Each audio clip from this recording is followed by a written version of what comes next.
light is red, the kids are in bed, which means it is time for Mile High Musings with me, Aaron Yowell, right here on IE Sports Radio, your direct feed for all that is sports.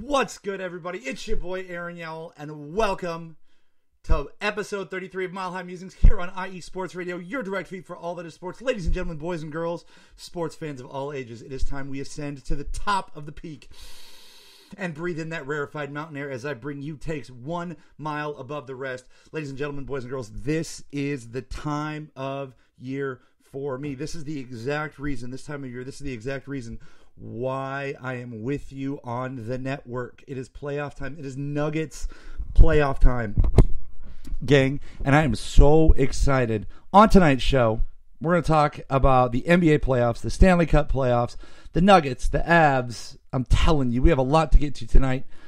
Did we see the Lakers' best punch in the first half in last night's game? Could Jamal win a Western Conference Finals MVP and or a Finals MVP?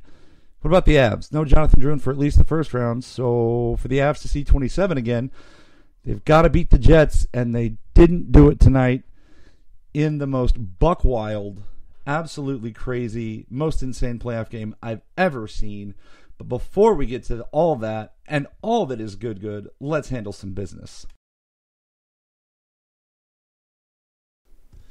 For the last 9 years, IE Sports Radio has been bringing you amazing content ranging from interviewing legendary athletes, coaches, and other authorized media personnel to building tailor-made shows dedicated to all major sports cities around the country. Make sure to follow us at IE Sports Radio on Twitter, Instagram, Facebook, and TikTok to keep up with the latest in sports and with our shows. Also, make sure to check out our daily updated website, iesportsradio.com. At iesportsradio.com, you can see our daily show schedule and all of our show pages with personal bios and the podcast feed for each individual show, including this one, Mile High Musings. Check out the show page at iesportsradio.com/Mile High Musings. In addition to our show pages, you can catch the IE Sports Radio blog, Hall of Fame, Fans of the Month page, and our merchandise shop, including t-shirts, tank tops, caps, long sleeve shirts, hoodies, and so much more. For nearly a decade here at IE Sports Radio, we've continued to be by the fans and for the fans, and we thank each and every one of you for all of your support and for making IE Sports Radio your direct feed for all that is sports. What's good, sports fans? It's your boy Aaron Yowell from Mile High Musings here on IE Sports Radio, your direct feed for all that is sports, and I am super excited to tell you about a new sponsor on the network, Planet Jerky Premium Brisket Beef Jerky. Planet Jerky is the official jerky of the 2022 California League champion Lake Elsinore Storm's Single A affiliate of the San Diego Padres. This all-brisket beef jerky offers gluten-free options, contains no MSG, no sodium nitrate, is low in sugar, and high in protein. That's my favorite part. This is some of the best beef jerky you can get your hands on. Check them out online, planetjerky.com. Once again, a huge shout out to our sponsor, Planet Jerky, Premium Brisket Beef Jerky, the jerky that is on a whole other planet. Oh my God, y'all, let's get into the first segment. Straight into it today on Mile High Musings here on IE Sports Radio, your direct feed for all that is sports. We have so many people in the chat already. I've got Taryn, I've got Larry B, I've got Jen, I've got Ricky, I've got Ralph. I see my Cell Cowboys waiting in the weeds, so let's just rip the Band-Aid off, shall we? We're going to steal the moon! That's right, segment 1, we're going to steal the moon. No sitting in the Owl House last night, not even a little bit. I can't, and I know it's ridiculous, because no amount of pacing that I do in my house in suburban Dallas, Texas, helps in any way, shape, or form. I know that. I was flexing after big plays like I was there. Oh my God, y'all, I'm the silliest almost 40-year-old out there, and I know it. But in case you missed it, the reason for the title of our segment, Nikola Jokic came to the arena dressed like Gru, and there were so many amazing tweets last night about, could you imagine showing up to the arena and this guy who's popping off like it's Halloween cooks you? Yeah, that happened. It was awesome. But Gru, he has girls. I have girls. Gru has girls. It's fine. He proceeded to lead the Nuggets to a 114-103 over the Lakers.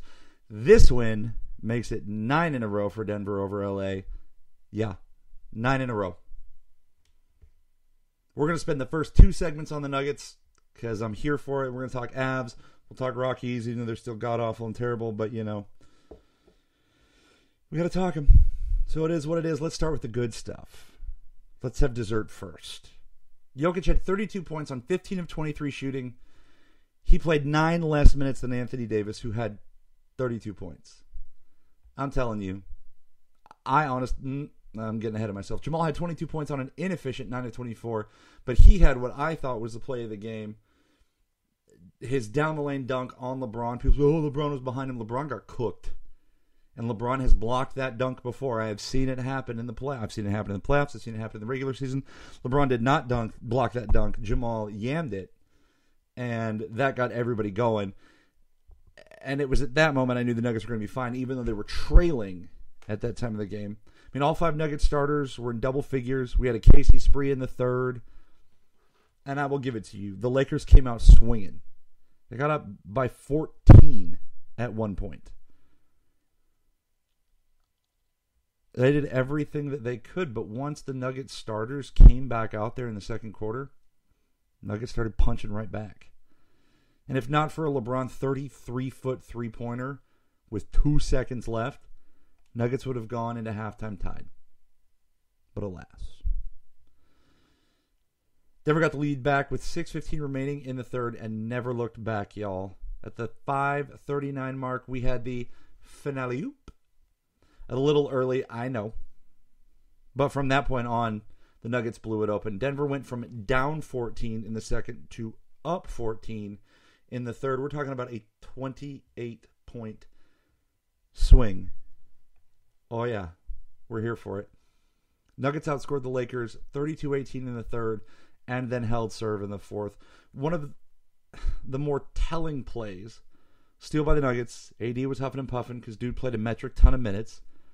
So he wasn't able to hustle back, and LeBron, try as he might, couldn't keep up with Jokic, who kind of baited him into thinking he was stopping at the top of the key, only to sprint to the basket and dunk the ball. That's right, I said it. Dunk the ball. Jokic had like 3.5 dunks in this game, and I give him a half because he had one coming down the right side in the second half where he like half laid it in, half dunked it. I don't think there was any rim-to-hand contact. But what are you going to do? I can't. I'm trying not to use all this crazy hyperbole in this first segment, but what the Nuggets were able to do after seeing what the Lakers had to offer, after getting down by double digits, it's the championship medal, METTLE. It's that innate instinct that now lives inside of these players that didn't 2-3 years ago. Last year's playoff run, I mean, it was great, and they were super successful, but it galvanized this team, gang. And they got down by 14 and went, okay. And I can only imagine what was said in the huddle or in the locker room at halftime. Something to the effect of, we're okay. We've been here before, because they were down in 2 of the games in the Western Conference Finals last year to the Lakers by double-digit points, and they still came back and beat them. But it was the closest sweep ever, so it's fine, whatever. You SoCal boys better get in here and start chatting. I'm not going to talk trash, I'm going to spit facts. But all that to say, the team showed resilience last night. I didn't know how they'd respond. I was nervous. There's a lot of pacing, a lot of frantic moments. We're putting together a swing set this weekend. It's been a week-long project because they take forever, gang. If you've never put together a swing set before, it's the worst. Like the actual worst. Yeah, the actual worst. And thankfully my wife was like, here, put these little parts together. Because it was like I could do something with my hands and I had all that nervous energy. That's why I fold laundry while I'm watching. The Lakers forgot there was a third quarter. But remember, pride comes before the fall. Taryn, you're right. I'm not being prideful. I'm being factual. Which is why I stayed off Twitter last night. And which is why today I will talk about both sides of the ball. Y'all, of all the sports in the world and of all of the games that I know, I do know basketball the best. And I am one to acknowledge greatness when greatness need be acknowledged. So I'm not going to sit here and tell you the Nuggets are going to sweep the Lakers again and that they're going to walk 16-4 to another title. I'm not. I've seen enough of this team play bad this year, and they still tied a franchise record for most wins in a season.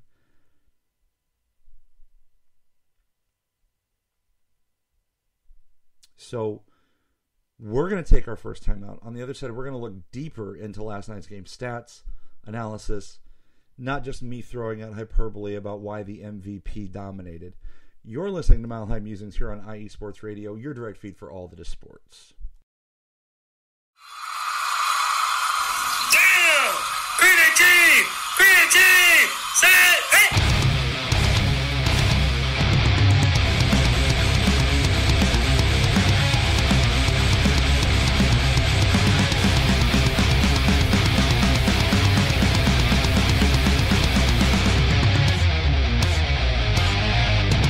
What's going on, football fans? This is me, your boy Larry B, inviting you to join myself, Colin Reynolds, Mike Pat, and John Felipe for one of the most electrifying football shows you have ever heard.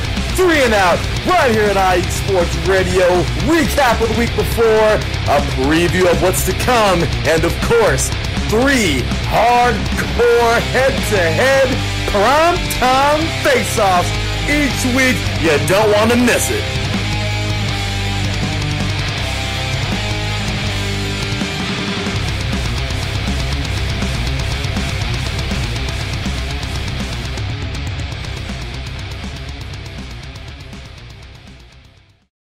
Check out that 3 and Out show every Sunday. Well, I bet it changes soon, but it was on today. Guys, we're talking about Philly when I jumped on to give it a listen and what they needed to do and the upcoming draft. And with the draft upcoming this week, thank God, what a perfect show. If you haven't given it a listen, go back and give it a listen on all of the platforms that you find our podcasts, Spotify, Apple Podcasts, Google Play, all of that jazz. Don't forget to check out all the shows on social media. Give us a follow over on X at milehighmusings_IESR. Check out our website, iesportsradio.com, where you can find all of our shows and the dedicated sports page to us here at Mile High Musings. We're here. We still got lots in the chat. Jen, Ralph, Taryn, everybody's in the chat still. Let's get into the second quarter. Let's talk more Nuggets. All right.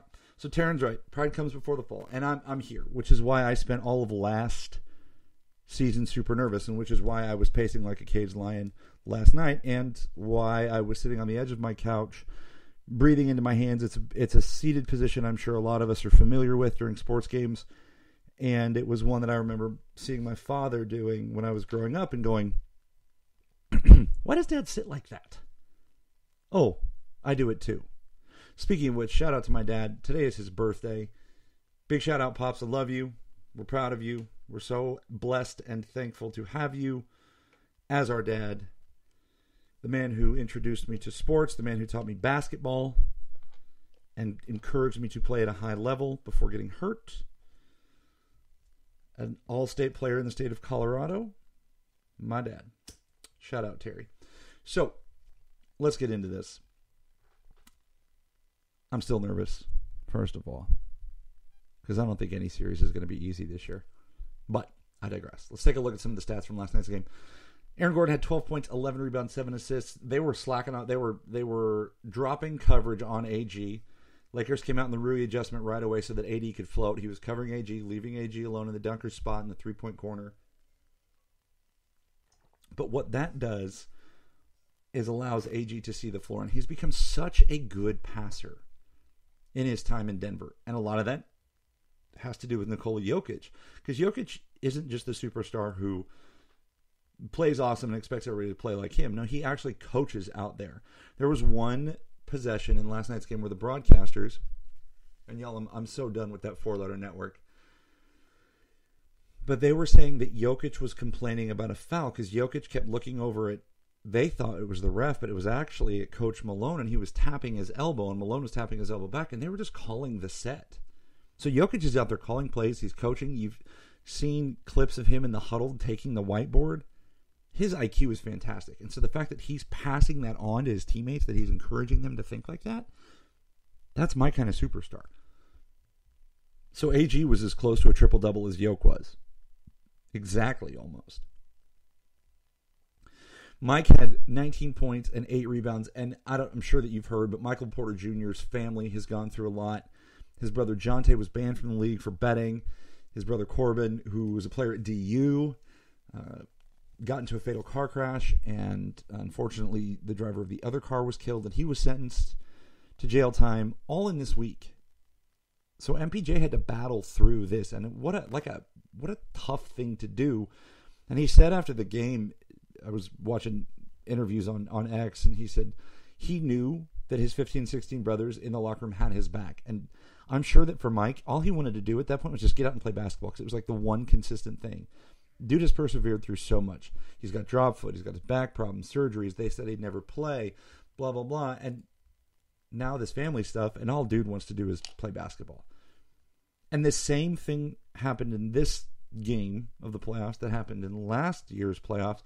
If Mike wasn't getting a shot, he was doing it in other ways. He grabbed 8 rebounds. He had a great block early. He was not settling for the three-pointer. He was attacking off the dribble, which causes all kinds of chaos for any defense, let alone the Lakers, who were very good defensively, I think. And if you've got a 6'10 pure jump shooter who's willing to put the ball on the floor and get a guy to commit, now it's a numbers game. And you've got a mismatch somewhere, or somebody's uncovered, which is why one of the first things they teach you is the head fake and then go from the three-point line, because then you get the mismatches. So good on Mike. Yoke, I already said, 32 points, 12 rebounds, 7 assists on 15 and 23 from the field. That's efficient, gang. That's efficient. So, I mean, he's the MVP for a reason. And the MVP finalists were announced today. It's Jokic, it's Luka, it's SGA. I think that is correct. I think that SGA and Luka split votes. If they get any first place votes, they split them. I think Jokic wins, and he's not the worst 3-time MVP. Like, maybe he is. I don't know. But, he's a 3-time MVP. He's awesome. We all would give a great deal to play basketball like him if basketball is your thing. I would. So, whatever. Jamal, 22 points, 6 rebounds, 10 assists. As I said in segment 1, Jamal was really inefficient. And Jamal he's a riser, gang. He loves the playoff spotlight. That dunk down the lane, that was his first points of the game. That got him going. And he's an emotional player. Jokic is not. Jokic, even though he looks like he cries and complains and he's silly and whatever, he's pretty stoic. I've seen more emotion out of him over the last 2 years than the previous, 5? But Jamal is all energy. He's all emotion. And so the things like last year in the Phoenix series when he hits the 3 and turns around and says, we're ready for this. We're here for this. Like that's Jamal. And I expect him to do that. And I've said it before. I think, one of the things that made Michael Jordan the GOAT was Jordan's killer instinct and his ability to look at the other guy across from him. He's like, you're not going to beat me tonight. I don't care what you think. I don't care how good you think you are. You're not going to beat me. And while I think Jokic is the best player on the planet right now, I think Jamal has more of that killer instinct, that Mamba mentality, that I don't care who you are, I'm going to win tonight. That's Jamal. I've said it before. I'm sticking by it. And I do think, y'all, I do think that there is a timeline here, and maybe it's the one that we're living in, where Jamal Murray could win the Western Conference Finals MVP and a Finals MVP. Honestly, I thought he should have won the Western Conference Finals MVP last year. I said it. I thought Jamal was so good in the Lakers series last year. And he's been really good. And he played 39 minutes last night, and he's been on a minutes restriction since coming back. But he's a bigger guard. He can see the floor. He's quick. He's got bounce. He's not afraid to play defense. And I think that was the biggest criticism of him early. And there was a lot of stuff going around this week in preparation for the playoffs. The DNVR Nuggets podcast is one of my favorite podcasts to listen to because did I say Western Conference MVP? I meant Western Conference Finals MVP. Thank you, Taryn. Western Conference Finals MVP last year. I think he could have won that. Thank you for correcting me. But DNVR Nuggets podcast is one of my favorite podcasts. It's a daily listen for me. It's guys that literally dedicate their life to covering the Nuggets. They've started a podcast network out of it, kind of like us here. And they have shows in different cities, kind of like us here. And they cover the DNVR umbrella covers all of the Colorado sports. Anyways, I digress. They have said that Kobe Bean Bryant once challenged Jamal Murray. He's like, I see how good you are offensively. I don't care. I want you to win and get on an all defensive team before it's all done. And I think Jamal's not afraid to play defense. There's not a conference MVP, Taryn. I was wrong. I'm in conference finals. Jokic has not yet won regular season MVP this year. He is one of the finalists. And it is basically a Western Conference MVP because all three of the finalists for league MVP this year are in the Western Conference, as they should be. So I misspoke. Chat's bumping. We got a little trash talking. I love it. Anyways, Jamal 22, 6, 10. KCP had 12 points on 40% shooting from the 3-point line. And we had ourselves, like I said, a Casey spree in the third. He was great on some catch and shoots. And that, again, causes mismatch and causes weird numbers games for any defense if he's actually hitting, because then you can't drop your coverage off of him.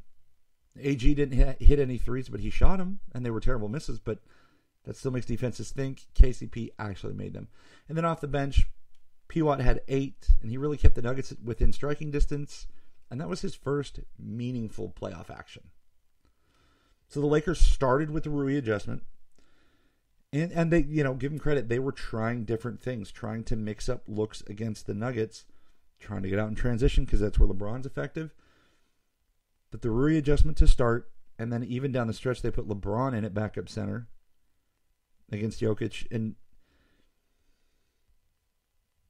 is Jokic one of those players where it's like you can't stop him, you can only hope to contain him? Because there's, among the Denver media, there's this, I don't know if it's a joke, but it's like Jokic gets what he wants, and if he doesn't want to score 30 points a night, he doesn't have to, and he's not going to. Last year in the playoffs, we saw teams make him a scorer, and that really didn't work. But what's crazy is that Jokic figures everything out, and the computer inside his brain is so fast that all of these adjustments, they have to have like 6, any team, Lakers, Wolves, Suns, whomever, have to have 6 adjustments ready to go, and they have to be throwing them at Jokic, and they can't use them all in a game, because once you use them all, he'll figure it out. DeAndre Jordan actually played, and he gave the Nuggets some good minutes. 4 points, a block, a steal. I didn't expect DJ to play at all in this series. Like at all. Man, I'm telling y'all, love in the chat. Marcus, what's up? Arthur's in the chat. F the Lakers, he said. Yeah. What's that score right now? What's that OKC Pels score right now? Anybody in the chat want to throw that in there for me? Because I definitely have closed it. 41-40, end of the second. Pels are winning. Woo. Let's going to be a good series.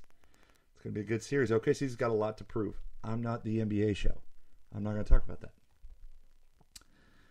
Anywho, Jamal and Joker combined for 17 assists last night and 0 turnovers. They're only the second duo in NBA history to do such a thing.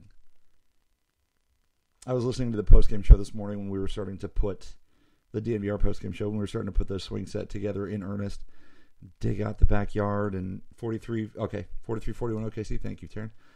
My ESPN app must be slow because it's ESPN. Anyways, they said, we're kind of living in the golden era. We're living in the good old days, and it sucks because they're going to end. But that's something that's like, they had 17 assists in a playoff game combined and no turnovers. What? So that was credit to ESPN last night. I actually saw that last night. So credit to ESPN on that one. Another ESPN credit because the broadcast, ABC, ESPN. A stat they brought up in the game last night, Jamal Murray's point increase between the regular season and the playoffs is roughly 7 points. So I think it's 7.1 exactly. That's the largest increase in NBA history. And it's because of the things that I said before. He's an emotional player. He needs bright lights. That's why I think he doesn't. That's why I think he's not an all-star. Because there's not enough he doesn't treat the regular season as if they're big enough games. So take that for what it's worth. Game 2, Monday night. So tomorrow night, good Lord. I told my wife and my mom, I said, y'all, it's the playoffs and both teams are playing right now. And it's like a game every night except for Wednesday. So Wednesday night is the night if we need to get stuff done or whatever. But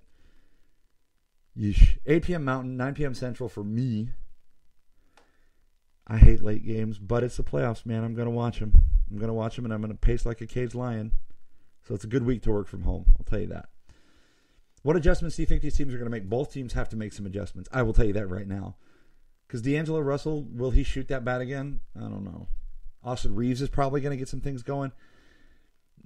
I really expect him to get a little bit more into the flow. LeBron and AD played out of their mind. They had 59 points combined last night. That was insane.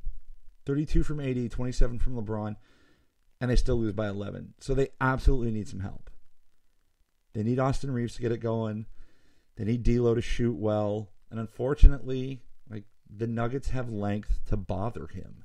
KCP started on him. I think Christian Brown is going to get more into the flow of the game, and I think CB is going to play.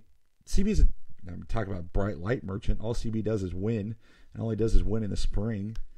CB's going to get up, and he's going to play defense. And he wasn't afraid of LeBron. LeBron's going to get his, but he wasn't afraid of LeBron last night. P-Watt wasn't afraid of LeBron last night. And I don't think it's arrogance. I think it's the younger guys see it as a challenge. Like, this is the greatest player of our generation. And we want to, whether it's the end of his career or not, we want to play well against him. Because people are watching this game for him. Because it's LeBron. Because it's the Lakers. So we want to play well. Because it's our names on the back of that jersey and the Nuggets name on the front. And it's all about that legacy. Stories to be told. So we've got a lot of things to look forward to tomorrow night. I'm probably staying pretty radio silent over on the social medias during the games. Tweeted out a little bit tonight during the Avs game because I saw some stuff. I don't know. Avs make me more frustrated than the Nuggets do. And speaking of that, this is what we call a segue. We've got a timeout on the floor, and on the other side, we have got to talk about the absolute most wild Stanley Cup playoff game I've ever seen in my life. You're listening to Mile High Musings here on IE Sports Radio, your direct feed for all that is sports.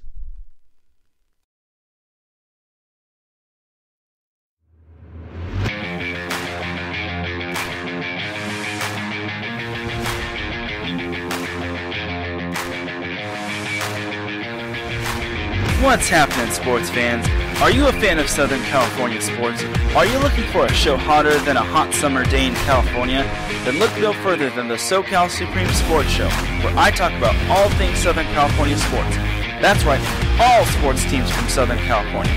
From the hard-hitting tackles of the NFL, to the killer crossovers and big three-pointers of the NBA and WNBA, to the grand slams of the MLB, to the bone-chilling goals of the NHL, and to the booming kicks of the MLS, the SoCal Supreme Sports Show has it all for you.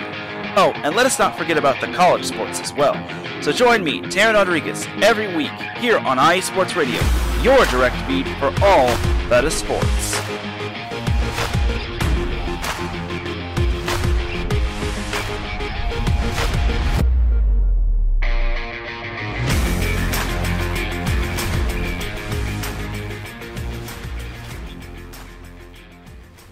Another one of my Sunday compatriots, Taryn Rodriguez, and the SoCal Supreme Sports Show. Big shout out to Taryn, who has the most downloaded show this month. Shout out to Taryn. Shout out to the SoCal Supreme Sports Show. Got a chance to give that one a listen today, too. Taryn does such a good job covering all those teams. And this is a thought that I had, and this is not, I don't want this to sound like crappy, because I don't mean it crappy. But I was listening to Taryn today, and he was talking about the Lakers and the Nuggets, and he talked about the Clippers and the Mavs. And I was like, man, y'all LA folks, y'all SoCal folks, you have so many teams to root for. You have so many teams that you can hitch a wagon to. And that's cool. That's cool. As a transplant, as a transplant adult who grew up in Denver, who lived until he was 27 in Colorado, and then moved to Dallas for work and family, I could,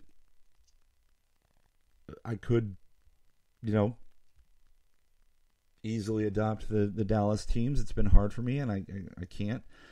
Ricky, same thing. That the New York vibe's the same way. Knicks, Brooklyn. You got the Rangers, the Islanders, the Devils are in Jersey. You've got the Yankees, the Mets. I mean, I guess because I'm a transplant, I can have that multi-team life, but it's a lot. It's a lot. Sports is a lot to keep up with. And I do my best. I do my best to bring this show and to prep and to not have screaming talking head takes, because that's not who I am. I don't like watching them. I don't like listening to them. And I don't like being them. That's what I'm saying. You've got the Kings, the Ducks. I love it. I love it. We are blessed, gang. We are blessed to have all of these things that we can root for. Larry hates the Ducks. Hey, your Ducks didn't lose to the Jets today because they weren't playing, but the Avs did. Now, this game ended less than an hour ago, so the takes are raw and real here, and I definitely don't have 2 segments worth, which is good because I'm already going way longer than I have been lately. But this is the time of the podcast where maybe if you've got young children around, you turn it off and you wait until they go to bed. Or if you're in the car and the kids are in the car, you turn it off. Or this is the part where I hit the explicit button for. Because, as I said coming into this segment, the Avalanche frustrate me more than the Nuggets. I have way more confidence in the Denver Nuggets than I do the Colorado Avalanche. And it's not just the fact that the Nuggets won last year, because the Avs won 2 years ago, and their core is still together. Anywho, this is the wildest game of hockey I've ever watched in my life. The 7-6 Jets over the Avs in this one. I was so hyped for this game, too. I was like, oh, man. This is why last week, my last segment was talking about how April's an S-tier sports month, and this is one of the reasons why. It's because in 2 consecutive nights, 3 nights, 4 nights, because Wednesday is the only night this week I don't have a playoff game, I get playoff basketball and hockey. Like, that is epic for me. Like I said, we've been building a swing set all day. I'm sunburned. I felt like this game was a nice little reward.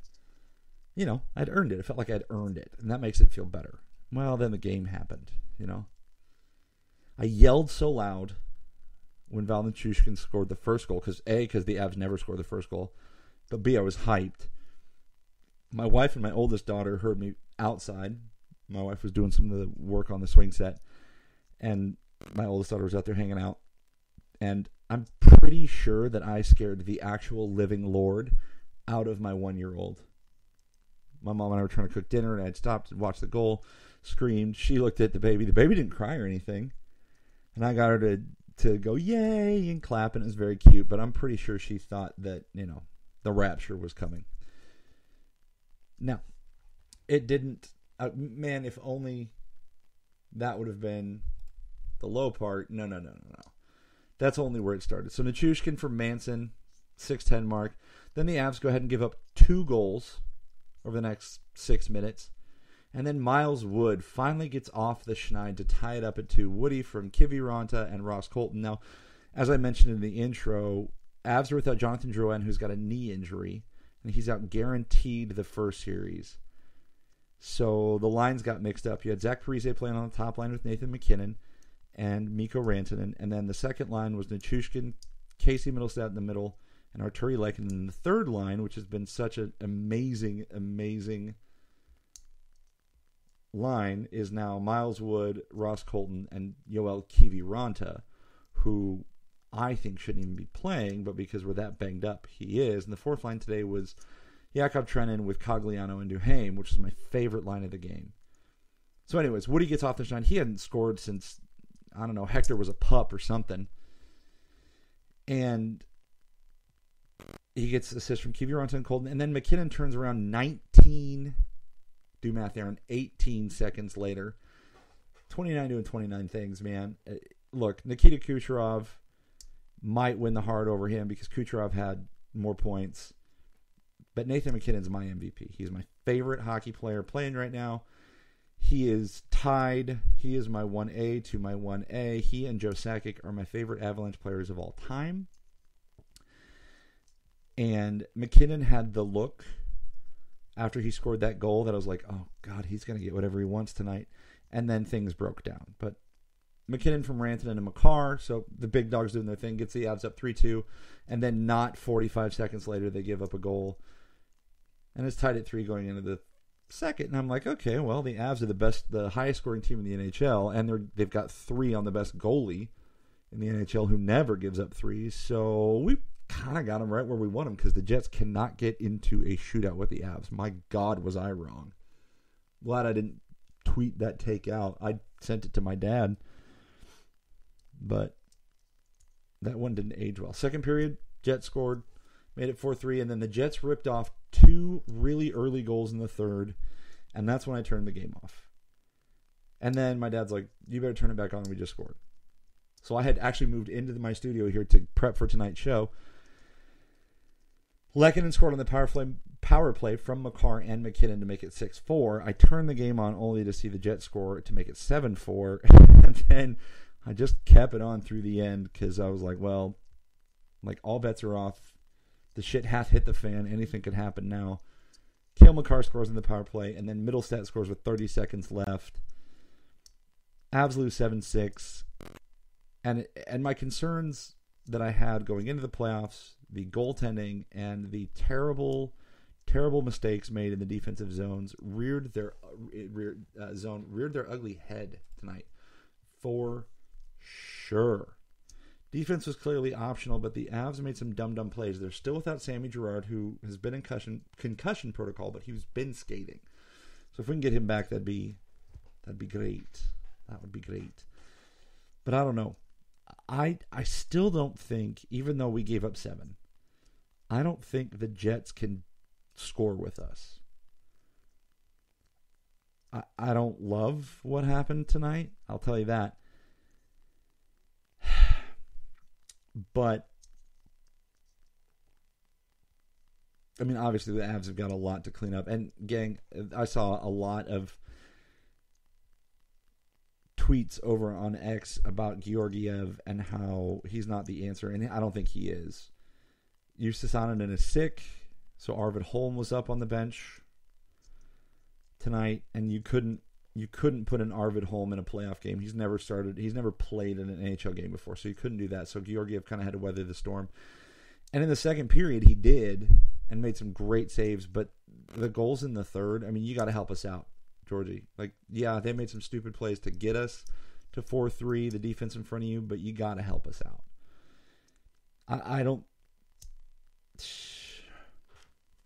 I believe I said on last week's show that Georgiev's probably going to get us to the playoffs, and unless they win a Stanley Cup, there's a battle for the number 1 spot next year between Georgiev and Justus Annunen. And I think I'm not dead sure I would trot Georgiev back out there for Game 2 on Tuesday night. I think I would start Juice because I don't know how the team feels about Georgiev. Like, he can't give up 3-4 goals.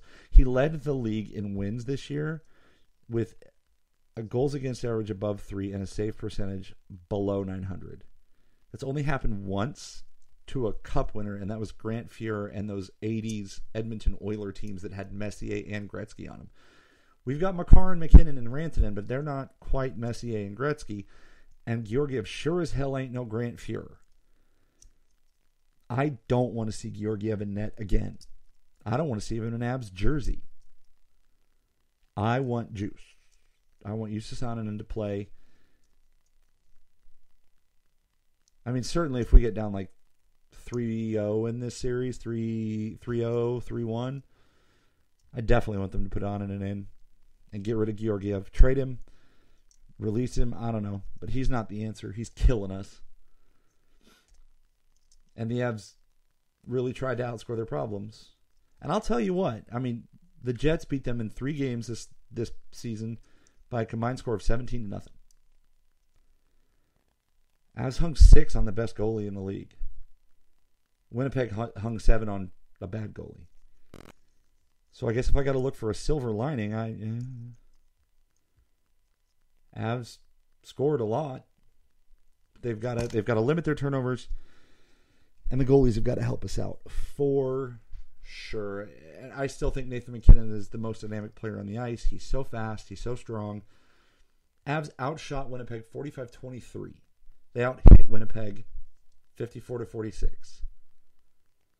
The Avs statistically dominated this game. But Georgiev was so bad, and the defensive turnovers were at such inopportune times that it killed us. So, most unfortunate. Game 2, Tuesday. My gosh, do we have a time for that yet? Probably 7:30 Mountain, 8:30 Central. So that's good. At least that one's not a late game. But it was good to see Woody get off the schneid. I'm happy for him. I did tweet out that he's one of my favorite players, and I love the addition of Miles Wood because he's such a chaos agent. He's a chaos monster. That third line was great. I thought the fourth line was great tonight. They had a lot of positive shifts in the O-zone. They were checking, and that was the thing that made me think, all right, the Avs might do this. Because the Avalanche were finishing checks. They're such a finesse team, the way that Makar and McKinnon and Rantanen and even big old Nichushkin skate. They're such a finesse team, but they were finishing checks all night. And I was like, this is it. They got it. They've got this because they're willing to throw the body. They're willing to play actual playoff hockey. And I don't know. Ricky asked in chat, do I expect high offense for the rest of the series? I don't, because I think Hellebuck's going to make some adjustments. Ricky, I will tell you this. If we do have a high offensive output in this series, it increases the Avalanche's chances of winning the series.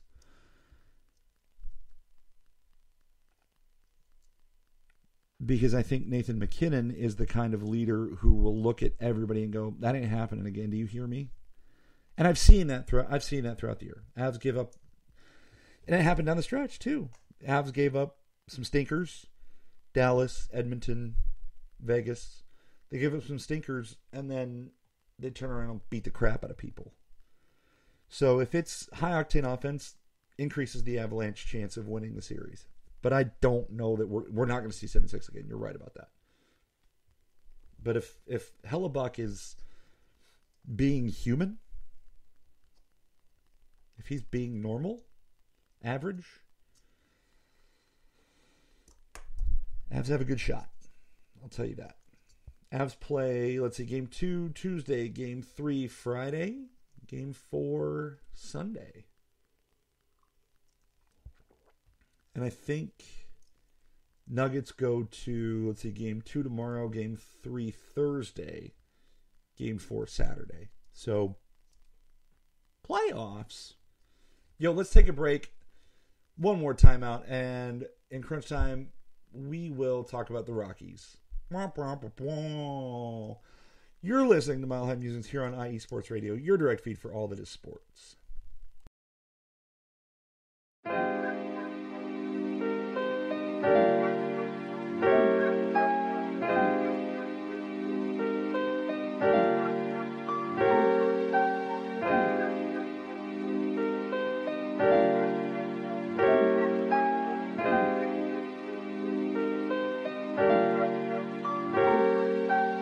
Hello, ladies and gentlemen. My name is Davidson. It's your boy, Dentarius Lava. And we're the hosts of Fast Break here on IE Sports Radio, where we discuss everything in the world of basketball from prep to the pros. You guys should definitely check us out, man. Sunday, 8 p.m. Eastern, 5 p.m. Pacific. We got all the basketball information you guys need, so we look forward to you guys listening in. And please do, because we are the best basketball show on this side of the Mississippi. And please do check us out on Twitter at FastBreakISR. D-Lock, where's our time again?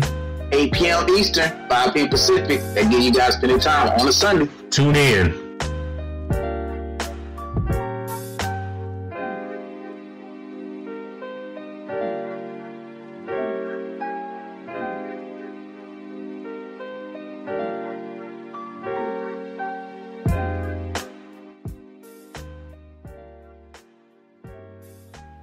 Give my boys over at the Fast Break a listen. Sunday nights, a couple hours before our show here. And with the NBA playoffs going on, it's a good time to talk basketball. Thanks again to everybody who's been in the chat tonight. It's been awesome to have everybody here. Don't forget to like the show. Don't forget to leave a review where you can. Get that algorithm up.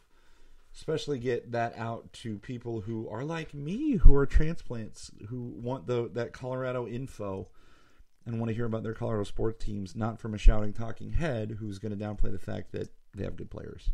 Speaking of good players, the Rockies don't have any. Oh, I'm kidding. But the Rockies are terrible. Still, it's true. The Rockies got swept by the Phillies early in the week. 2-1, 5-0, 7-6. And that was on the road. And then the Rockies came home to host the Mariners, and gosh, their first game of the 4-game set was postponed because it was freezing and snowing. April in Colorado. Am I right? Even in late April. Yes, I can remember a time in late May where it snowed. It's true. The Rockies lost the Mariners 7-0 on Friday night, which I don't think anybody was at that game. A, because it was 33 degrees outside, and B, because the Nuggets were playing. But the Rockies did win yesterday. No, I'm sorry. Today was a doubleheader. In game one of today, I can't read dates. I wrote it down. It's my fault.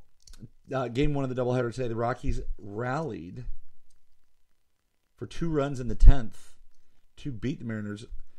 Look, Rockies gave one up in the top half of the 10th, only to get 2 back. Crazy.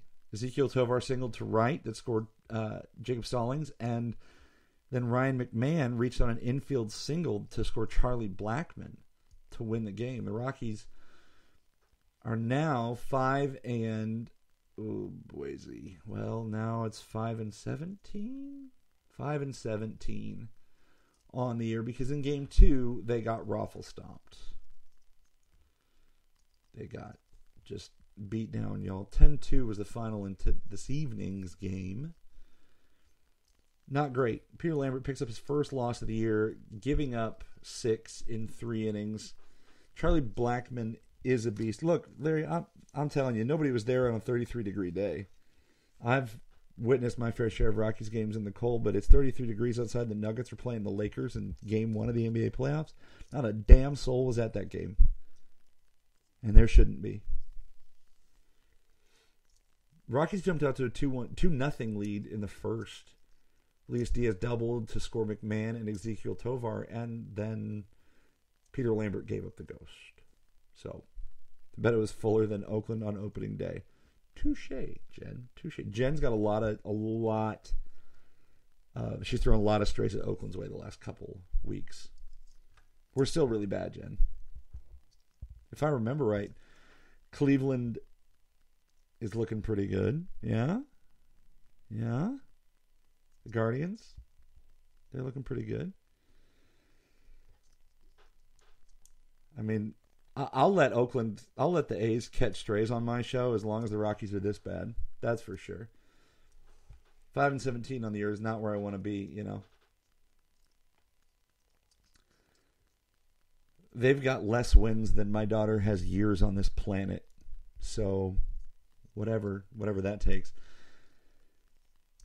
Yep. Guardians best in the AL. Shout out.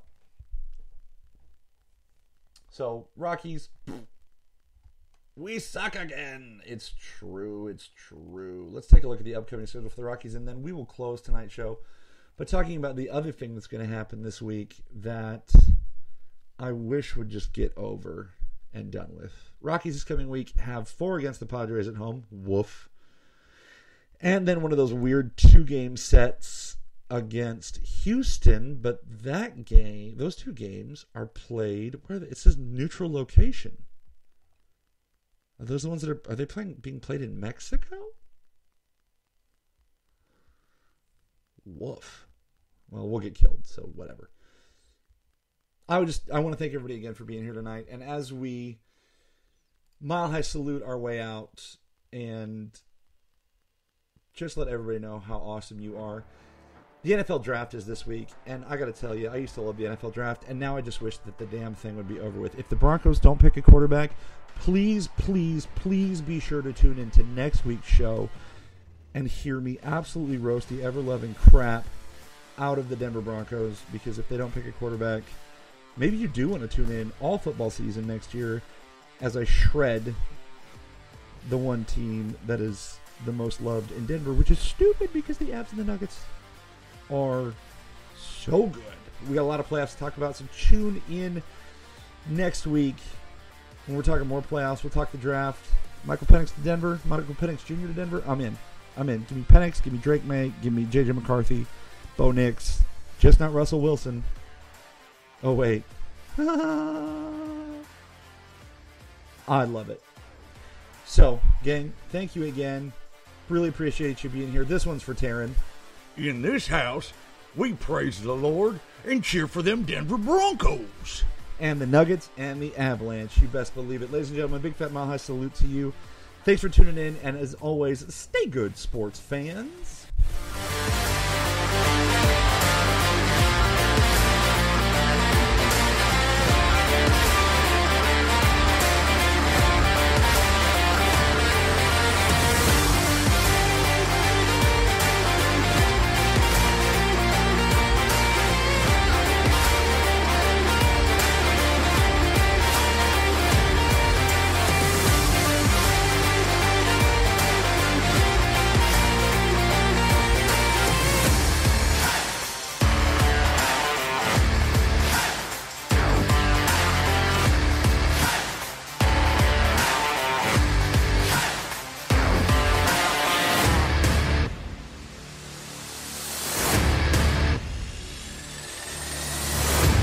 Go Broncos!